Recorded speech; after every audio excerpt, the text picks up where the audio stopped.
So today we're going to be talking all about shape tools, and I'm sure that you guys have explored some of these shape tools already, but I just wanted to kind of go in depth a little bit more with these options. So your shape tools are going to be right here, nested, click and hold, and nested in here are a variety of tools. Freeze the screen. Oh God.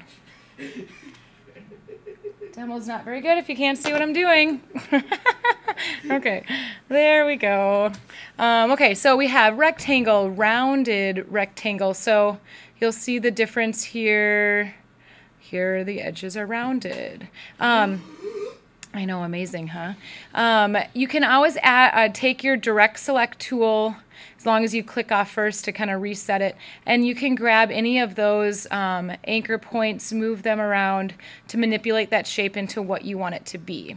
Now some of these have some extra features. So the polygon tool, if I just go to my canvas and I double click, here it allows me to adjust how many sides that polygon has. There I'm getting to be almost a circle there, but you never know what you might need. Let me flip this around. Might be able to see that a little bit better by up that stroke. Like so. The star tool is the same way. Sorry, let me go back to the polygon tool. A lot of people are like, how do you make a triangle? There's no triangle option in these tool selections. Yep. So double click, switch that to 3 sides. There's your triangle. It's like magic. Star, and this is pretty cool too. You can adjust how many points that star has as well. So there are a couple of shape options. I know that some of you have played around with this flare tool, and when you think of like, so it's like this is a double click one. You click once and then you click twice to pull that out. When you look at photographs as they're kind of pointed towards the sun, you might see this flare that happens amongst the or along the camera, yeah, the lens is what I was trying to think of there. And so this is a tool that does that. Okay, here's my personal opinion. I think it looks cheesy.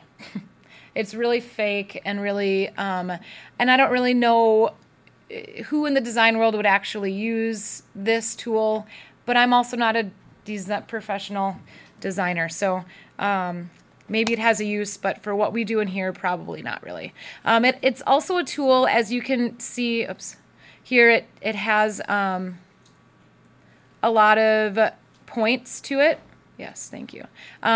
Which also means, more points equals more memory that you're taking up on the computer. So just proceed with caution.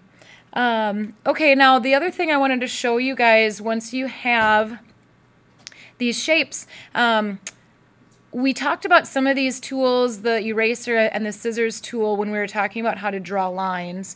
But now we have this scissors tool. Knife tool, thank you. And as long as you have this selected, then you will be able to cut. You can draw a freeform shape, and what it's going to do is just automatically going to cut that, and now I can move that away. Kind of cool. Especially when you take this and you put it over, maybe bring that, arrange, send to the front, bring that up on top of something else. Can be fun, yeah, right? Can be fun to play around with that. Now, if you hold down the Alt key while you have this tool in hand, it'll do that line straight rather than wobbly like so. Now, what you see, it didn't stick there. Why? You went on the edge.